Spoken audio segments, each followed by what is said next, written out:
May mga tanong tayo na, bakit may namamatay? Bakit may nawawala?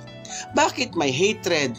Bakit may recovery? Bakit may maraming bakit sa buhay natin, ano? Na pag hindi mo siya maintindihan, mas stress ka. Kung mayroong panahon sa pag-iyak, mayroong panahon sa pagsayaw. May panahon sa pagsilang, may panahon sa pagkamatay. Di ba? Kaya nga ang tao namamatay, hindi dahil galit si Lord sa buhay natin, hindi. Talagang meron tayong time, panahon na talagang itinaga ng Diyos kung hanggang saan ang buhay natin. Huwag na tayong mag-isip, huwag na tayong mag-analyze. May ina-allow si Lord na panahon for a great purpose. Di ba? Oo. Pero kaso nga lang ay hindi natin naintindihan. Pinangunahan natin ng Diyos. Kaya tuloy, iba ang ginawa natin. No?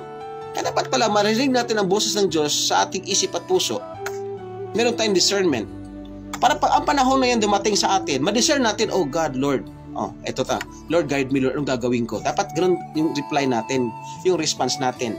And verse 10, eto, sabi dito ni King Solomon, nakita ko ang pain na ibinigay ng Diyos sa mga anak na lalaki ng mga tao upang sila ay